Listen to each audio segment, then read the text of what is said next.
Hi hello, എന്നൊക്കെയുണ്ട് വിശേഷങ്ങൾ? എല്ലാവർക്കും സുഖം തന്നെയല്ലേ? ഇത് കുറച്ച് പഴയ വീഡിയോ ആണ് കേട്ടോ. പഴയ വീഡിയോ എന്ന് പറഞ്ഞാൽ ഏകദേശം കഴിഞ്ഞ വർഷം എടുത്ത വീഡിയോ ആണ്. ചെന്നൈയിൽ നമുക്ക് ടീച്ചേഴ്സിന് വേണ്ടിയിട്ട് ഒരു ട്രെയിനിങ് പ്രോഗ്രാം ഉണ്ടായിരുന്നു. ഇത് ഞാൻ ശരിക്കും പോകേണ്ടതായിരുന്നു. പിന്നെ പോകണ്ടാന്ന് പറഞ്ഞു. പിന്നെ പറഞ്ഞു പോകണമെന്ന് പറഞ്ഞു. അങ്ങനെ ലാസ്റ്റ് ആൻഡ് ഫൈനൽ പനിയും പിടിച്ചു കിടന്ന് ഞാൻ കെട്ടിയും പെടുക്കം എടുത്ത് പോകേണ്ട വന്നു.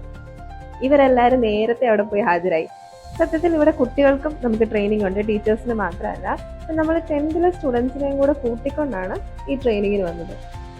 അങ്ങനെ 2 ദിവസം ഞാൻ റൂമിൽ തന്നെയായിരുന്നു. അത് കഴിഞ്ഞ് സടകുടം എഴുന്നേറ്റ് ഞാനും അറ്റൻഡ് ചെയ്തു കുറച്ച് സെഷൻസ്. എന്തായാലും വന്നതല്ലേ, കിടക്കട്ടെ. അങ്ങനെ നമ്മൾ കുറച്ച് സെഷൻസ് അറ്റൻഡ് ചെയ്ത് നമുക്ക് ട്രെയിനിങ് പ്രോഗ്രാം ഉണ്ടായിരുന്നു, വർക്ക്ഷോപ്പ് ഉണ്ടായിരുന്നു. അങ്ങനെ കുറച്ച് ക്ലാസ്സസ് ഒക്കെ ഞാനും അറ്റൻഡ് ചെയ്തു. നന്നായിട്ട് ഫുഡ് കഴിച്ചു, റെസ്റ്റ് എടുത്തു. അങ്ങനെയൊക്കെയുള്ള പരിപാടികളാണ് ഇവിടെ. രേവതി മാം അവിടെ തകർത്ത് എന്തൊക്കെയോ എക്സ്പ്ലെയിൻ ചെയ്യുന്നുണ്ട്. സുകന്യ മാമിന്റെ ഒരു ക്യൂട്ട് എക്സ്പ്രഷൻ കാണാൻ നോക്കിക്കോ. ആ ഈ കല്യാണം കഴിച്ച ടീച്ചേഴ്സിന്റെ എല്ലാം ഏറ്റവും വലിയ സന്തോഷം എന്താണെന്നറിയോ? അവർക്ക് ഈ കുറച്ച് 3-4 ദിവസം അവർക്ക് ഫുഡ് ഉണ്ടാക്കണ്ട, തുണി അലക്കണ്ട, അങ്ങനെ വീട്ടിലെ കാര്യങ്ങളൊന്നും നോക്കണ്ട.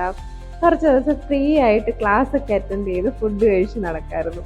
സത്യമായിട്ട് അവരത് ഷെയർ ചെയ്യുന്ന കണ്ടപ്പോൾ ഞാനും ആലോചിച്ചു, ശരിയാണല്ലേ എന്ന്. അങ്ങനെ വെറുതെ ഒന്നും ഇവർ പോകാൻ നമ്മളെ അനുവദിച്ചില്ല കേട്ടോ. ക്ലാസ് എല്ലാം കഴിഞ്ഞ് എക്സാം എഴുതിയിട്ട് പോയാൽ മതി എന്ന് പറഞ്ഞ് എക്സാം എഴുതുന്ന കാഴ്ചയാണിത്. അങ്ങനെ നമ്മൾ കുറച്ച് എക്സാമും കാര്യങ്ങളും എല്ലാം കഴിഞ്ഞ് ചായയും കാപ്പിയൊക്കെ കുടിച്ച് പോകാൻ നിൽക്കുകയാണ്. പക്ഷെ കുട്ടികൾക്ക് ഇനി നമുക്ക് ഒരു ദിവസം കൂടെ ഉണ്ട്. കഴിക്കാൻ കിട്ടിയ ഒരവസരവും നമ്മൾ പാഴാക്കിയിട്ടില്ല. എല്ലാ അവസരങ്ങളും നന്നായിട്ട് വിനിയോഗിച്ചിട്ടുണ്ട്. അങ്ങനെ കുട്ടികളും സന്തോഷത്തിലായിരുന്നു, ഞങ്ങളും സന്തോഷത്തിലാണ്. ഒരു വലിയ സ്കൂളാണ് കേട്ടോ. ഇത് DAVയിൽ ചെന്നൈയിലുള്ള ഒരു സ്കൂളാണ്. അങ്ങനെ കുട്ടികൾക്ക് ഒരു ദിവസം കൂടെ ഉള്ളത് കൊണ്ട് നമ്മൾ ഫ്രീ ആയതുകൊണ്ട് ടീച്ചേഴ്സ് എല്ലാം കൂടെ തീരുമാനിച്ച് എന്നാൽ എന്തിനു വെറുതെ അവിടെ ഇരിക്കണം, ഒന്ന് ഷോപ്പിങ്ങിന് പോയിട്ട് വരാം. അങ്ങനെ ഞങ്ങൾ ഇറങ്ങി ഒരു ഷോപ്പിങ്ങിന്.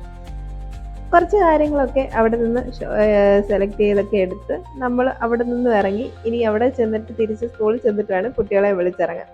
അങ്ങനെ എല്ലാത്തിനെയും വാരിപ്പറക്കി സ്കൂൾ ബസ്സിൽ കയറ്റി നമ്മൾ പോവാണ് തിരിച്ച്. രാത്രിയായി എല്ലാവരും വീട്ടിലെത്തിയപ്പോൾ. അപ്പോൾ ഓക്കെ, എന്നാൽ ടാറ്റ ബൈ ബൈ.